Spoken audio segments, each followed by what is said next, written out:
it is the same line, the film Bhangar.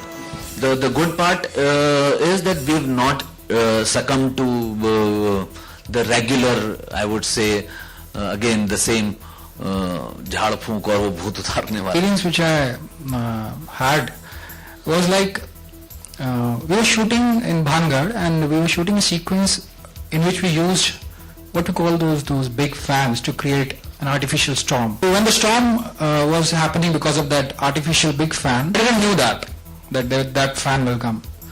So it happened for a while, but after the fan stopped, and I went to some other place where I was sure that the waves of those fan can't reach. Fan can't be that powerful. But that storm was happening there also. I was in the storm, in that artificial storm I was there. And then I went to some 600 meters away, and that storm was also there.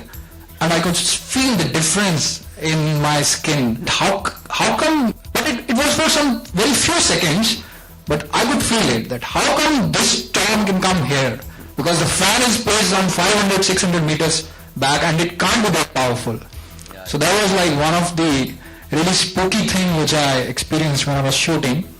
And I'm sure my fellow actors also have to tell some stuff. You would like to tell? मैं ये बताना चाहूंगी कि सबसे पहले जब sir ने मुझे ये बोला था कि हम भानगढ़ में शूट कर रहे हैं, so I was very excited because I'm very much into horror movies. I always watch horror movies. जब हम लोग वहाँ गए, when we started shooting, I was just one day, मेरा शॉट खत्म हुआ and I said that I'm going to my vanity, going and all of a sudden बहुत ही अजीब सी आवाजें आनी शुरू हो गई for about just 3-4 seconds.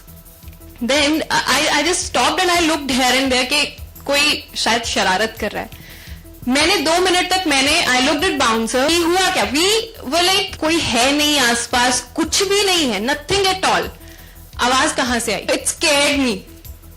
क्योंकि हम जितनी जल्दी हो सके सर भानगढ़ से चलो कहीं और शूट करते हैं.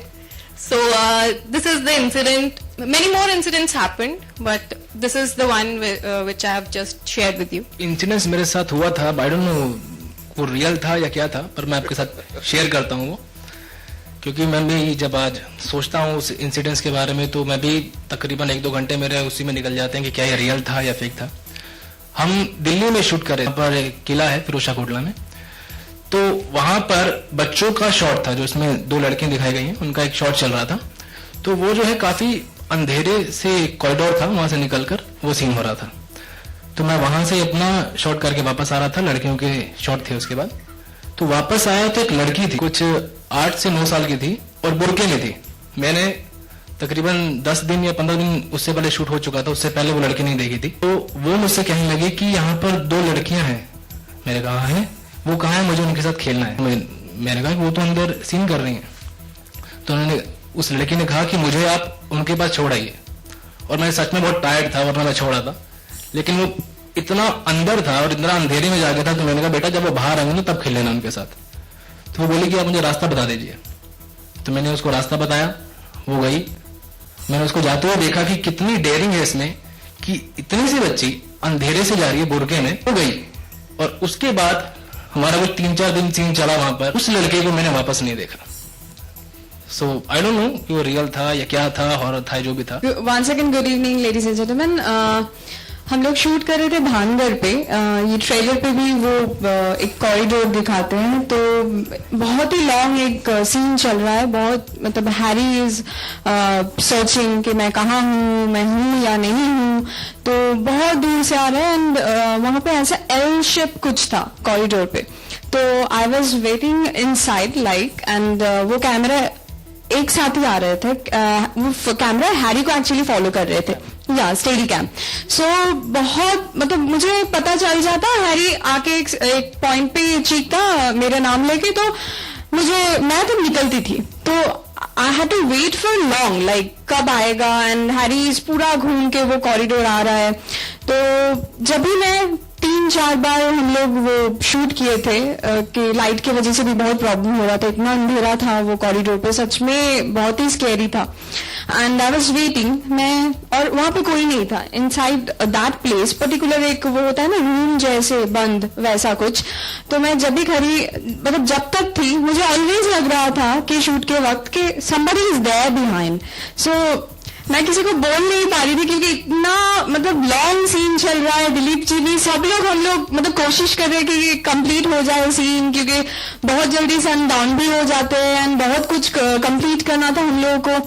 तो वो feelings I just can't explain. और मैं जब डब कर रही थी, डबिंग के time I saw that corridor and that scene. I was just telling Harry that you know मुझे वो याद आ रहा है and I don't want to go back there once again. और जब भी किसी को भी पता चला भानगढ़ के बारे में, तो पीपल स्टार्टेड आस्किंग कि आप लोग शूट किए हो तो हम लोग तो जा नहीं पाते, परमिशन इश्यूज है, this that. So I said यार परमिशन इश्यूज है, but you should go and you should feel that vibes, what is there. So it's really haunted and आप लोगों को कुछ ना कुछ तो समझ में आएगा throughout the film. So for that we have to wait till September. हम लोगों ने मैक्सिमम शूट किया है तो अबाउट 7:38 तक किया है सिर्फ. 7:38 क्योंकि सर्दियों में किया था तो सर्दियों में दिन छोटे होते हैं. आप 5 बजे आपको ऑलमोस्ट अंधेरा सा इवनिंग हो जाती है, 5:30 बजे. नॉर्थ में तो बहुत ज्यादा. So that's what I was just coming on to कि ये तो मतलब जो इंसिडेंट्स एक्चुअली वहां पर बहुत सारे ऐसे हुए थे. हर रोज मेरे राइटर हैं या ये हैं, कोई लाइटमैन हैं, वो ऐसे इंसिडेंट्स बताते थे that it was absolutely crazy. मतलब they have not even touch the tip of the iceberg. जो बहुत सारी चीजें हैं. एंड अगर आप किसी भी फोर्ट में जाएंगे, नॉट जस्ट भानगढ़, अगर आप if you stay there after dark, you will feel there is some sort of energy, some different energy which you can't explain, and you get a little scared. मैं और तकी साहब हम लोग नाहरगढ़ में लोकेशन स्काउटिंग कर रहे थे, वहीं पे भानगढ़ के पास में है कि यहाँ पे भी कर लेंगे. and he was about 500 meters away, and I was just looking at this, and suddenly I felt that there's nobody around me, and I saw my writer Tagi sahab there. Idhar ek kamra tha, idhar ek kamra tha. It was so scary. It was something like you started, probably it's your imagination, whatever, you started hearing the sounds like somebody's walking past, there's something around.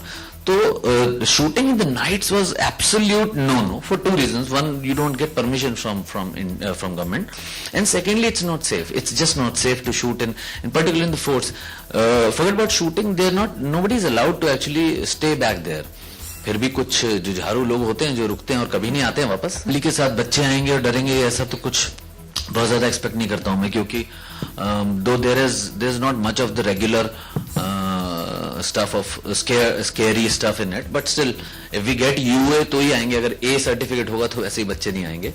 पर बच्चों को रखने का कारण ये नहीं था बिल्कुल भी कि वो बच्चों को अट्रैक्ट किया जाए, because there is see in a fort where there are people gone missing and all, so it's not just the adults, they might be children, they might be old age, there might be lot of different age groups. So there in the film we've shown these kids who wants to play, they come to her कि दीदी आप हमारे साथ खेलो, हमारे साथ खेलो. बहुत बार ऐसा होता है. So you feel you understand why they have been placed in the film. Love to entertain the full family, and they could see it once it comes on the satellite, or if they could go into the theaters if we get UA in it, because I do not write it alone ever. I have the best people who write for me, with me. Mr. Takim has been with me. There is very important other, has been with me for the last 15 years now. Mr. Harish Vyas, Shivani Thakur. We 4 people.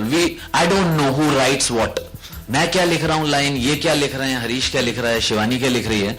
We've done यहाँ के हम Sikandar, school days film छोड़ो ना, we've done all the projects together, and we don't demarcate कि ये line आपको लिख. People, me, Taki and Harish, we all sit together. That's how we write.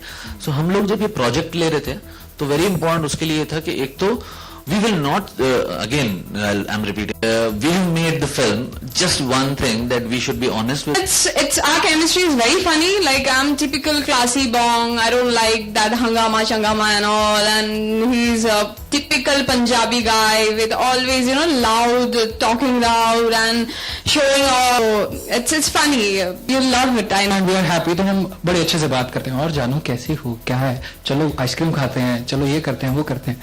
लेकिन जब मुझे गुस्सा आ जाता है या जब उसको गुस्सा आ जाता है, तब हमारी जो नेटिव लैंग्वेज है, क्यों यार तू की करी जा रही है यार, मैं नहीं जानता इतने यार, फिर साडी पंजाबी स्टार्ट हो जाती है और उसकी बंगाली स्टार्ट हो जाती है.